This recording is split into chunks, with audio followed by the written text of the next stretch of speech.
The last defense station fell at dawn, stood on the bridge of his warship and watched the explosions bloom like dying stars across the viewport. Arcturus Prime, the jewel of the Galactic Coalition, burned beneath him. His people, everything he had sworn to protect. "Commander, we need to retreat," his tactical officer said. Her voice shook. Said nothing. 12 dreadnoughts surrounded the planet, their weapons firing without pause. Each blast turned cities into glass. Millions died with every passing minute. The Coalition fleet had arrived too late. They were always too late these days. "Commander." He turned away from the viewport. "Signal all ships. Full retreat to Rally Point 7. 43 ships. That was all that remained of the Arcturus defense fleet. They had started the battle with 200. They had started with 20 and suffered no losses. The mathematics of extinction were simple and cruel. Across the galaxy, Ambassador watched the same destruction on her screen. She sat in the Coalition embassy on Prime, the temporary capital after Earth had finally been contacted 6 months ago. The Coalition had been so proud when they found Earth, a new species to join their peaceful union. New ideas, new culture, new hope. But Earth was far away, barely explored, and knew nothing of this war. Had sent messages home explaining the situation. She had sent requests for help. The responses were always the same. Earth was listening, Earth was concerned, Earth would consider what aid they could provide. Diplomatic language that meant nothing while worlds burned. "Ambassador, the High Chancellor requests your presence," her assistant said. Closed her eyes. Another meeting. Another debate about strategies that had already failed. Another count of how many ships they had lost, how many worlds had fallen, how much time remained before the end. The Coalition Supreme Council met in a bunker beneath the surface. 15 species represented, though 4 of them no longer existed. High Chancellor stood at the center, her silver skin pale with exhaustion. She was old, even for a. She had led the Coalition for 30 years, through peace and prosperity. Now she would lead them to extinction. "The Arcturus system has fallen," announced. No one reacted. They had all seen the reports. "Commander's fleet retreated to the Verge Nebula. We now control 17 systems. At the start of this war, we controlled 243. "How many ships do we have left?" someone asked. 207 said. "They have over 10,000. Silence filled the chamber. The numbers spoke for themselves. "We must surrender," said the counselor. "We cannot win. We can only choose whether we die fighting or live under rule." "Live as slaves," said. He had entered the chamber quietly. His uniform was burned and torn. Ash covered his face. "That is what you call living." "Better than extinction," the counselor replied. "You do not know said. He stepped forward and saw the rage in his eyes, the grief. "I have seen what they do to conquered worlds. They do not want slaves. They want empty planets. They want resources without inhabitants to complicate extraction. Surrender means death. Fighting means death. But fighting means we choose how we die." Raised her hand for silence. "Are there any other options? Any allies we have not contacted?" "We have sent messages to 47 species beyond our borders," said. "Most did not respond. Those that did refused involvement. They fear if they help us, they will target them next." "And Earth?" asked. Hesitated. "Earth has not yet responded to our latest request." "Then we are alone," said. The meeting continued for hours. They discussed defensive positions, evacuation plans, which worlds to abandon and which to defend. Every option led to the same conclusion. The Coalition would fall. The only question was when. Returned to her office after midnight. She sat at her desk and stared at the communication panel. Earth seemed so far away now. She had been so excited when the Coalition first detected human radio signals. First contact with a new species was supposed to be a moment of joy and wonder. She composed another message. Her fingers moved slowly across the keyboard. She had sent dozens of these requests. This would likely be ignored like all the others, but she had to try. To the governments of Earth, she began. The Galactic Coalition faces complete destruction. We have no right to ask for your help. You owe us nothing.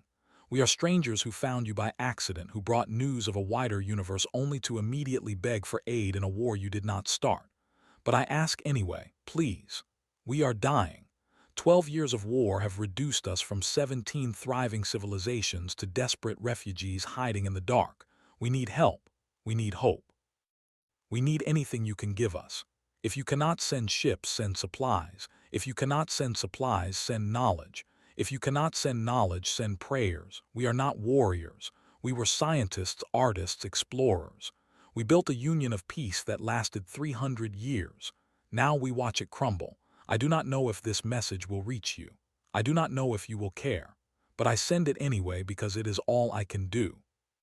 With respect and desperation, Ambassador of Earth, representing humanity in the Galactic Coalition. She sent the message and turned off her screen. Outside her window, the night sky sparkled with stars. Somewhere out there, the fleet advanced. Somewhere out there, Coalition worlds prepared for their final stand.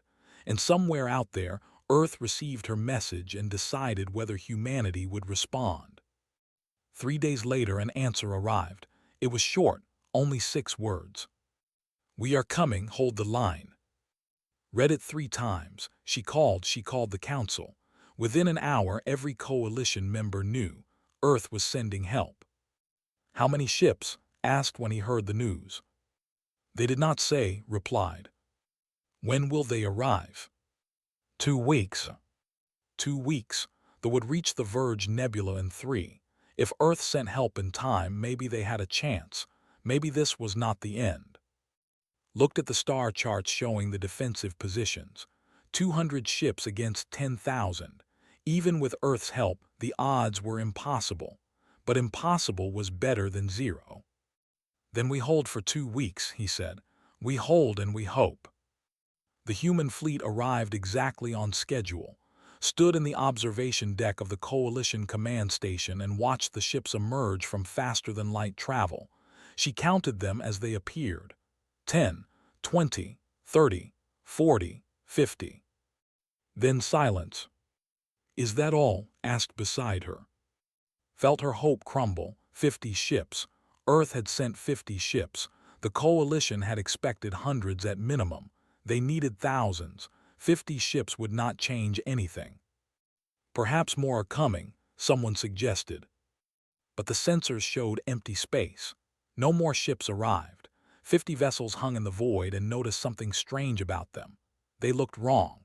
Coalition ships were elegant, smooth, designed for both function and beauty. These human ships were blocky and crude. They bristled with strange protrusions. They looked like metal boxes welded together by someone who had never seen a real starship. This is Fleet Admiral of the 1st Human Expeditionary Force, a voice said over the communication channel, requesting permission to dock. Glanced at, the ambassador saw doubt in the Chancellor's eyes. Permission granted, Admiral. Arrived an hour later with his senior officers, met them at the docking port.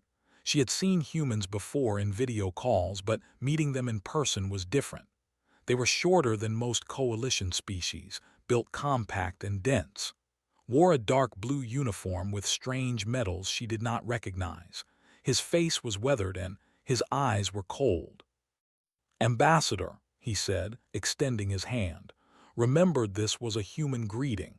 She grasped his hand and felt the strength in his grip. Admiral, thank you for coming. Please, follow me to the briefing room. The human officers walked through the station with quiet efficiency. They studied everything, noting security positions, escape routes, structural weak points. Saw them analyzing their surroundings like predators entering unfamiliar territory. In the briefing room, waited with the tactical display active. He showed the fleet positions, their recent attacks, their patterns. The humans listened without interruption. Second officer, a woman named, took notes on a portable device. Another officer, captain, studied the ship classifications with intense focus. To have superior shielding technology, explained. Our energy weapons are only 30% effective. They also have longer range than our ships. They can destroy us before we get close enough to fight back. What about their weaknesses? Asked. Paused. Weaknesses. Every enemy has weaknesses. Supply lines, crew endurance, maintenance cycles, psychological vulnerabilities. We have never considered such things, admitted. They seem to have unlimited resources. A heavy man with a gruff face spoke next. This was Colonel, commander of the human ground forces. What about boarding actions, close combat? The coalition officers looked confused. No one boards enemy ships, said. That is suicide. Is it? Asked. Or is it just something you have never tried? The meeting continued for 3 hours. The humans asked questions that made the coalition uncomfortable. They suggested tactics that seemed barbaric. They proposed strategies that violated the normal rules of warfare. When it ended, looked exhausted. Admiral, we appreciate your assistance, she said. However, I must be honest. We expected more ships. They outnumber us greatly. 50 vessels will not change the outcome of this war. Smiled, but there was no warmth in it. Chancellor, we did not come here to win your war. We came here to teach you how to win it yourselves. Teach us. Humanity has been at war for its entire existence, said. We have fought each other for thousands of years. We have perfected the art of killing. We know things you have never needed to learn. Let us show you. Exchanged glances with, the commander nodded slowly. What do you propose? Give us a mission, said. Something difficult, something you think we cannot accomplish. Let us prove what humans can do. The council debated for hours.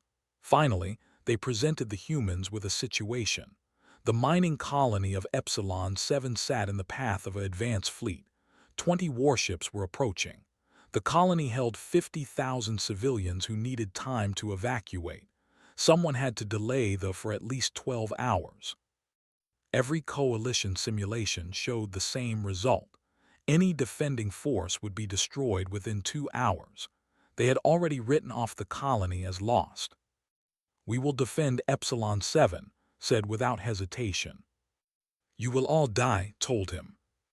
Maybe, agreed, but we will buy you 12 hours. We will get your people out. How can you be certain?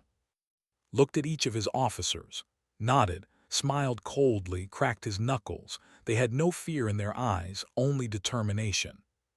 Because we have done this before, said. Humans are very good at holding impossible positions. It is what we do. The human fleet departed for Epsilon 7 the next day, watched them go and felt sick with guilt. She had brought these people here. She had asked Earth for help. Now 50 ships full of humans were flying towards certain death because she had sent that desperate message. Stood beside her. They are brave, he said. They are doomed, replied. Perhaps, but they chose this. They volunteered knowing the risks. Why would they do that? This is not their war. Thought about it for a long moment. I do not understand humans yet, but I think they see things differently than we do. We fight to survive. They seem to fight for different reasons. What reasons? I do not know. Maybe we will learn if any of them survive. The human fleet reached Epsilon 7 3 days later. The evacuation had already begun. Coalition transport ships loaded refugees as quickly as possible, but it was slow work. 50,000 people could not be moved in hours. Deployed his ships in a strange formation. Instead of a defensive line, he scattered them throughout the asteroid field surrounding the colony.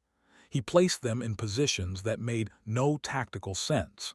He left gaps in his coverage that they could easily exploit. What is he doing? Asked, watching the tactical display from the command station. I do not know, admitted, but he must have a plan. The fleet arrived precisely on schedule. 20 warships, each one larger and more powerful than the biggest human vessel. They moved in perfect formation, weapons charging, shields at maximum. They had fought this battle 100 times before. They knew exactly how it would end. Opened a communication channel to the Coalition command station. "Remember this day," he said. "Remember that when everyone said humanity could not win, we fought anyway. Watch closely. Learn. This is how humans make war." The fleet entered the asteroid field. The human ships powered up their weapons. On the command station, every Coalition officer watched their screens and waited for the slaughter to begin. But something unexpected happened. The humans did not fight like the Coalition. They did not form battle lines or exchange long-range fire. Instead, they did something they had never seen before. They attacked.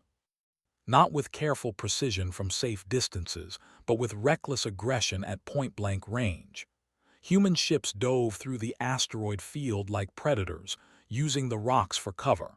They fired weapons they did not recognize. They moved in ways that made no sense. And for the first time in 12 years, began to lose.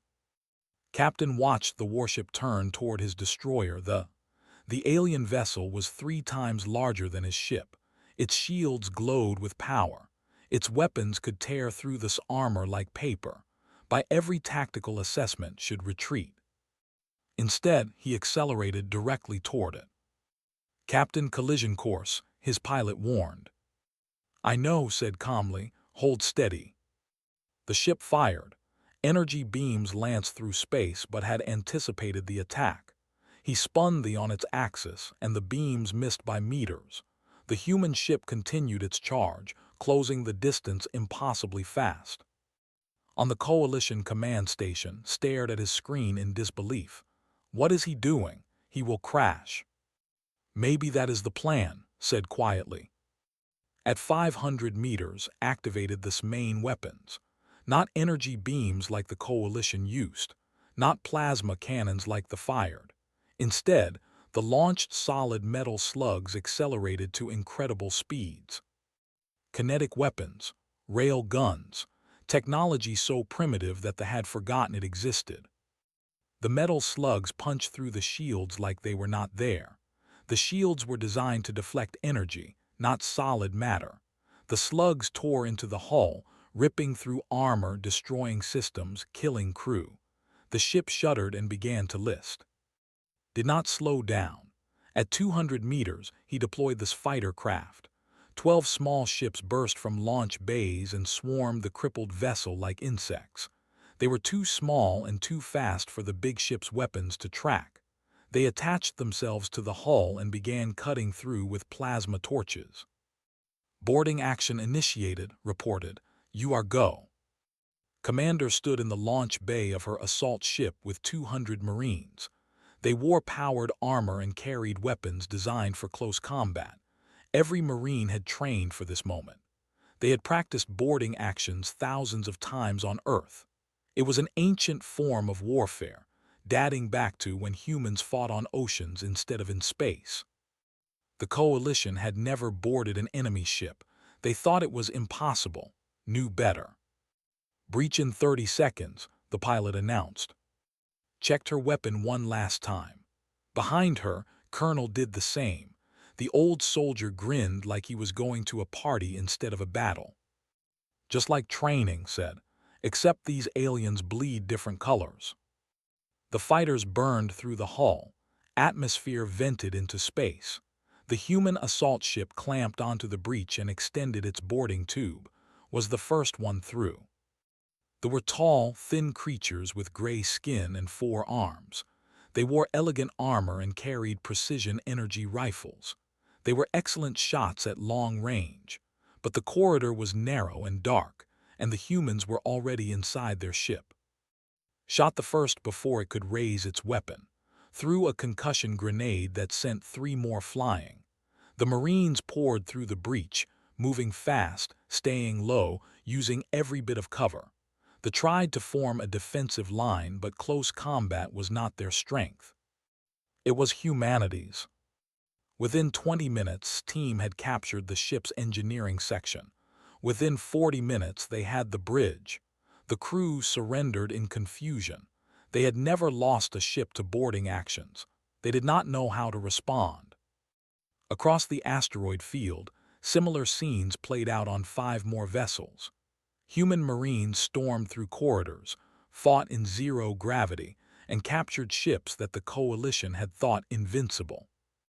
Meanwhile, used as bait, he lured cruisers deeper into the asteroid field where his fighter pilots waited in ambush. They had better ships and better shields, but the humans had better tactics. They used the environment. They struck from unexpected angles. They did things they had never seen before. Admiral coordinated the battle from his command ship. He watched the tactical display and made decisions in seconds. He knew they would adapt eventually. They would learn. But for now, they were confused and off balance. "Evacuation status?" he asked. 70% complete, a junior officer reported. "We need 4 more hours." 4 hours studied the battlefield. His fleet had destroyed 8 ships and captured 6 more. 6 remained. The odds were evening out, but human casualties were mounting. 3 destroyers were crippled. 2 more were badly damaged. He was losing ships faster than he could afford. But the mission was not to win. The mission was to buy time. "All ships switch to Phase 2, ordered. "Defensive positions around the colony, make them come to us." The human fleet regrouped, forming a protective shell around Epsilon 7. The remaining ships hesitated. They had expected an easy victory. Instead, they had lost 2/3 of their fleet to an enemy that should have been destroyed in minutes. The commander made a decision. He would crush this human resistance and make an example of them. He ordered his remaining ships to attack together, concentrating all their firepower on one target. Saw the attack coming. "Brace for impact," he said calmly. The barrage hit his command ship like a hammer. Shields failed.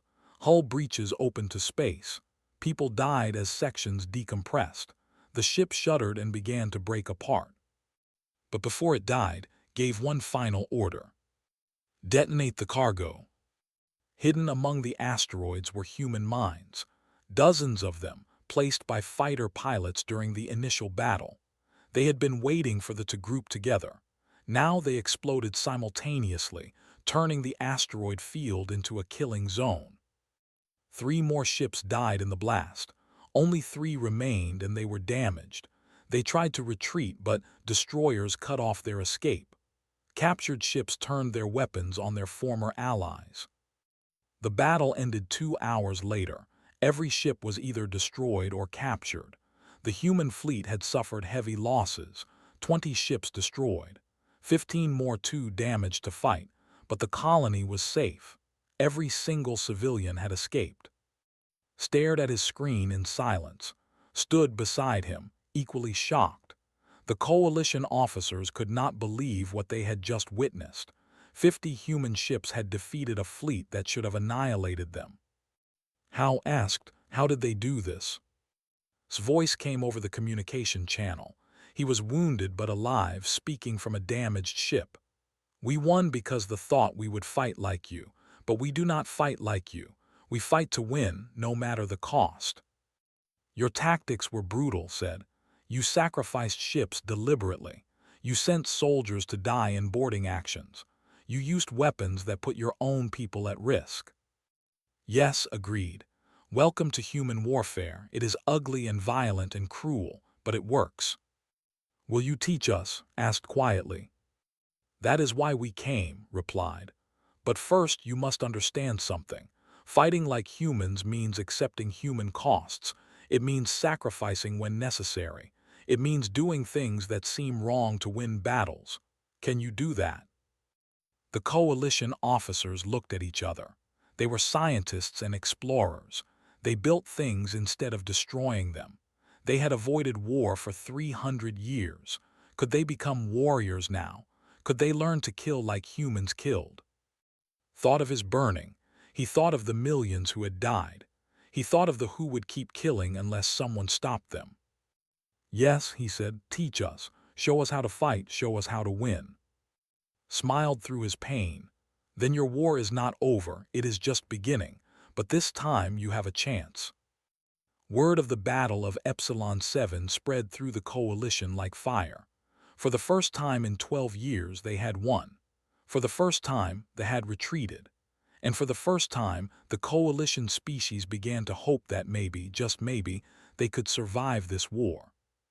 But they would have to become something they had never been before. They would have to become warriors. They would have to learn the human way. 6 months after Epsilon 7, the war looked different. Stood on the bridge of his flagship and studied the tactical display showing the positions.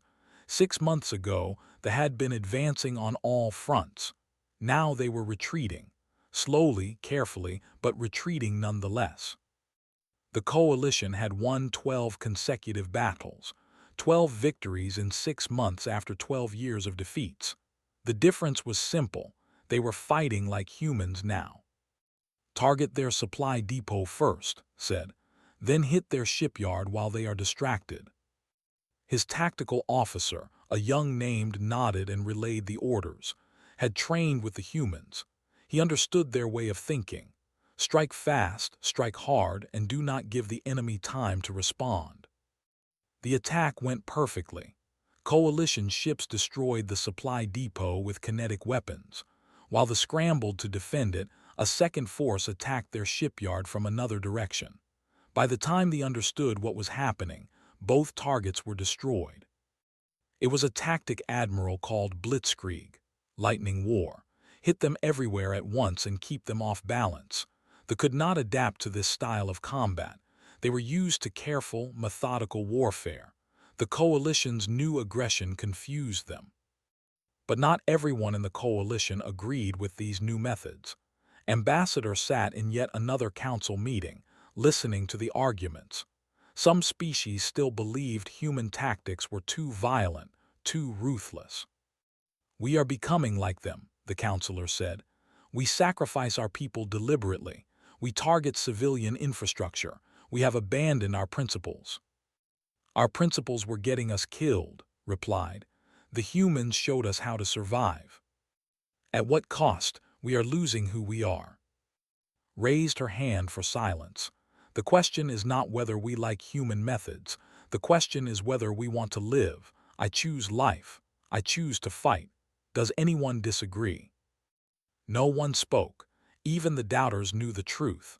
Without human training, the coalition would already be extinct. The meeting ended and walked to the human section of the station. She found Commander in the intelligence center, surrounded by screens showing communications. A young coalition officer named worked beside her, analyzing data. Any progress? Asked. Smiled. She was human, brought to the coalition as part of a cultural exchange. She had become invaluable in breaking codes. We found something big. The Emperor's command ship, the Oblivion Crown. We know where it is. Felt her pulse quicken. Where? Deep in territory, heavily defended, surrounded by their best ships. Pulled up the tactical display. It would take everything we have to reach it. Could we destroy it? Maybe, but it would be suicide. We would lose most of our fleet just getting there. Studied the display. The Oblivion Crown represented the command structure. Their emperor ruled from that ship, directing the entire war. If they could destroy it, if they could kill the emperor, the military might collapse. We have to try, said. Admiral said the same thing, replied. He is already planning the operation. Presented the plan to the Coalition Council 3 days later. He called it Operation Prometheus. The name came from human mythology, from a story about stealing fire from the gods. It was fitting. They would be stealing victory from impossible odds. The Oblivion Crown is here, said, pointing to the display. Surrounded by 300 ships, we have 400 ships total. The mathematics suggest we would lose. Then why attempt this? Asked. Because mathematics do not account for morale, replied. They think they are invincible. They think we are prey. If we kill their emperor, that confidence will shatter. Their entire empire might fragment. Might, someone repeated. You are asking us to gamble everything on might. Yes, agreed. But consider the alternative. We can keep fighting defensive battles, keep winning small victories. Eventually, they will adapt. They will learn our tactics. They will adjust their strategies, and we will start losing again. This is our chance to end the war with one decisive strike. Leaned forward. I will lead the assault. My task force is ready. As am I, said Captain. His destroyer had been repaired and upgraded with captured technology. Colonel stood. My Marines will board the Oblivion Crown. We will kill their emperor personally. One by one, the coalition officers volunteered. They had learned something from the humans over the past 6 months.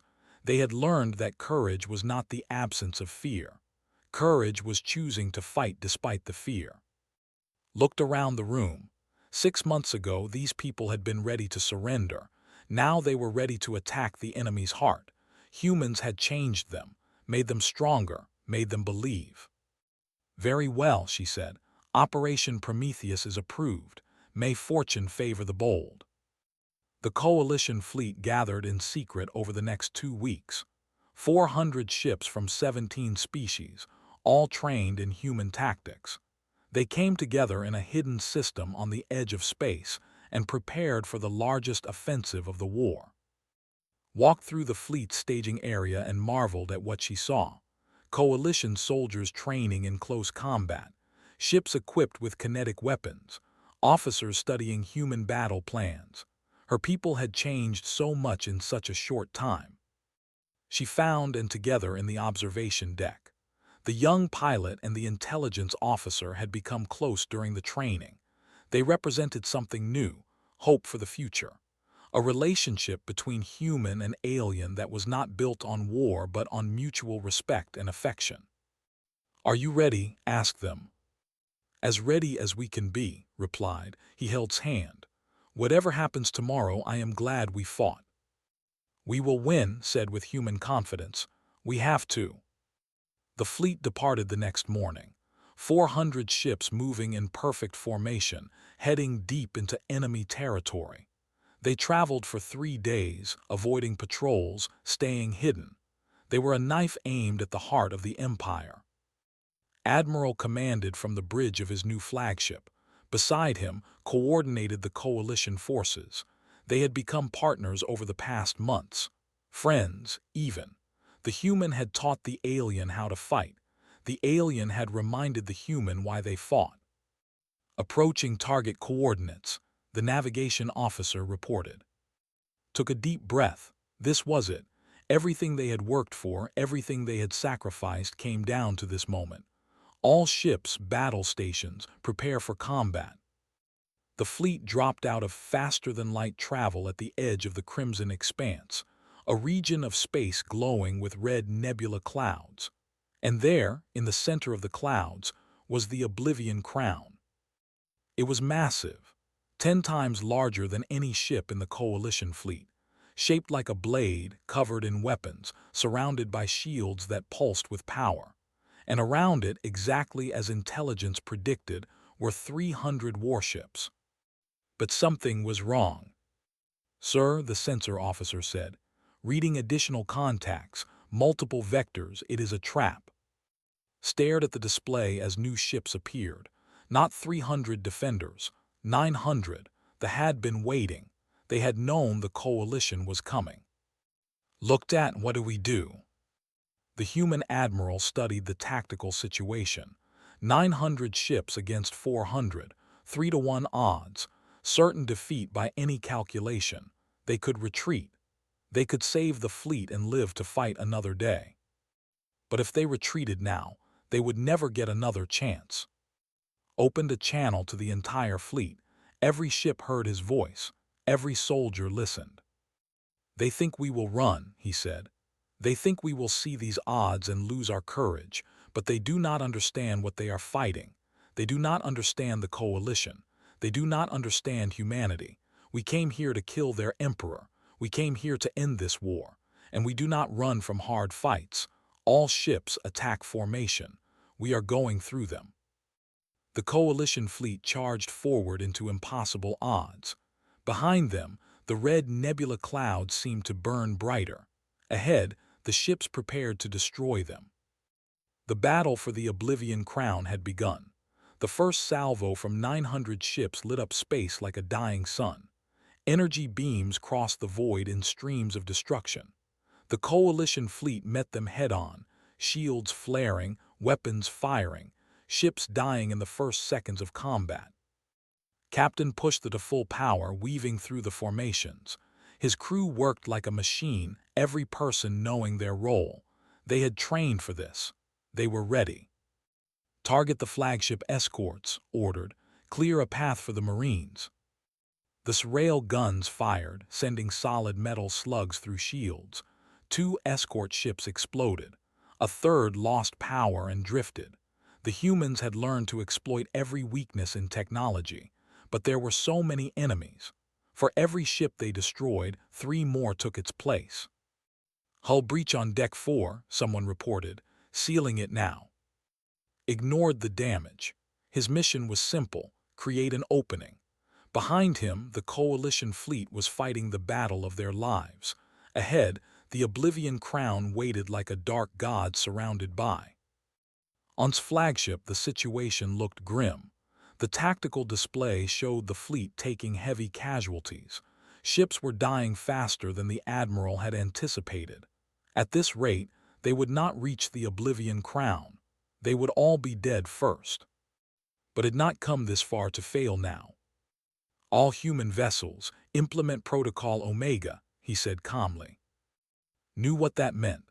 He had argued against it when first proposed it. Protocol Omega was a suicide tactic. Human ships would charge directly at the center, absorbing fire, creating chaos.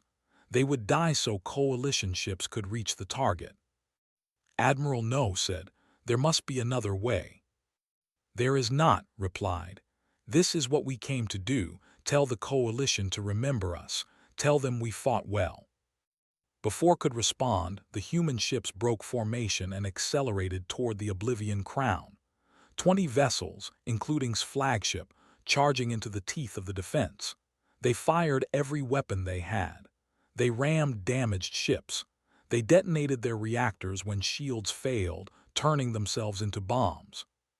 It was madness. It was suicide. It was the most human thing had ever seen. And it worked. They focused all their firepower on the charging humans. They could not ignore such a direct threat.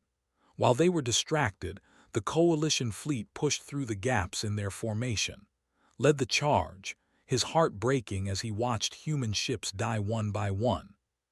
Saw the opening. "Now," he shouted, "all assault ships go, go, go." Commander's assault ship launched from this bay along with 50 others. Behind her came the Marine transports, carrying 5,000 soldiers in powered armor. Colonel stood among them, checking his weapon one final time. "Remember the training," said over the Marine channel. "Fast and violent. Do not give them time to organize. We hit the bridge, we kill the Emperor, we end this war." The assault ships dodged fire, using the destroyed hulls of human vessels for cover. Hands were steady on the controls, but her mind was screaming. So many dead, so many sacrifices. This had to work. It had to. The Oblivion Crown's point defense systems opened fire, tearing through assault ships like paper. Half of them died before reaching the hull, but the other half made it. They clamped onto the massive ship and began burning through the armor. Was first through the breach. He stepped into a corridor filled with soldiers and opened fire. His rifle cut them down. Marines poured in behind him, spreading out, securing the landing zone. They had practiced this 1,000 times, but practice was different from reality. They fought back hard. They knew what was at stake. Their Emperor was on this ship. They would die before letting humans reach him. Corridor by corridor, room by room, the battle raged. Marines fell. The ship's interior became a slaughterhouse. Led her team toward the bridge using stolen schematics. They fought through automated defenses, enemy soldiers, and collapsing bulkheads. She lost half her squad in the first 10 minutes, but she kept moving forward. There was no retreat. There was only the mission. Outside the ship's destroyer was dying. They had taken too much damage. Systems were failing. The reactor was overheating, but kept fighting, buying time for the Marines inside the Oblivion Crown. "Captain, we need to evacuate," his first officer said. Looked at the tactical display. The battle was still raging. The Marines were still inside. If he abandoned his ship now, that would destroy the assault craft trying to escape. "No," he said quietly. "We stay. We cover them until the end." A massive explosion rocked the forward section tore away. Atmosphere vented into space. Gripped his command chair and kept giving orders as his ship died around him. "This is Captain to all Coalition forces," he said. "It has been an honor serving with you. Tell my family I died for something that mattered." This reactor reached critical. Did not try to stop it. Instead, he aimed his dying ship at a dreadnought and fired the last thrusters. The destroyer collided with the dreadnought at full speed. Both ships exploded in a fireball that lit up the battle space. Saw the explosion and felt tears in his eyes. He had only known for 6 months, but the human captain had become a friend, a brother in arms, another sacrifice on the altar of victory. For whispered, then louder, "All ships press the attack, make his sacrifice count." Inside the Oblivion Crown reached the bridge entrance. Massive doors blocked his path, designed to withstand any weapon. Behind those doors sat the Emperor, the architect of this genocidal war. "Breach charges ready," said. The Marines placed explosives on the door and fell back. The blast was enormous, tearing through the reinforced metal, charged through the smoke and found himself face to face with the Emperor. The Emperor was ancient and massive, twice the size of a normal. His 4 arms held weapons. His guards surrounded him, firing at the Marines. Took 3 hits to his armor but kept moving forward. "You cannot win," the Emperor said in perfect human language. "Kill me and another will take my place. The Empire will never stop. We will consume everything." Smiled, blood running down his face. "Maybe, but you will not see it." He raised his weapon, but a guard shot him first. The blast punched through his armor and into his chest, fell to his knees. He could feel his life draining away, but his hands still worked, and he had planned for this. Every human Marine carried a dead man's switch, a nuclear device that would detonate if their heart stopped. It was insurance. It was revenge. It was very, very human. "Humanity remembers," said, then he died. 5 seconds later, the nuclear device detonated. The bridge of the Oblivion Crown disappeared in atomic fire. The Emperor died. His guards died. The entire command section of the ship vaporized. Outside, the massive vessel began to break apart. Secondary explosions rippled through its length. It had been the pride of the fleet. Now it was a tomb. Felt the shockwave and knew what had happened, had done it. The old soldier had killed the Emperor. She grabbed her remaining Marines and ran for the escape pods. Behind her, the ship was dying. Ahead was only darkness and hope. The Coalition fleet saw the Oblivion Crown explode and cheered. Across the battle space, ships suddenly lost coordination. Without their Emperor, without their command structure, they did not know what to do. Some tried to retreat. Others kept fighting. Most simply stopped, waiting for orders that would never come. Admiral's flagship was crippled but still functional. He had survived, though barely. Burns covered half his body, but he was alive to see their victory. "All Coalition forces cease fire unless attacked," he ordered. "Broadcast surrender terms to the fleet. The Emperor is dead. The war is over if they choose to end it." Within an hour, ships began surrendering. Not all of them, but enough. The battle ended not with total destruction, but with the enemy's will breaking. It was the best outcome anyone could have hoped for. The cost had been terrible. The Coalition lost 200 ships. 20,000 people died, most of them human. But they had won. After 12 years of defeat, they had finally won. Stood in the medical bay of the command station, looking at the rows of injured soldiers. Humans and aliens lying side by side, bleeding together, surviving together.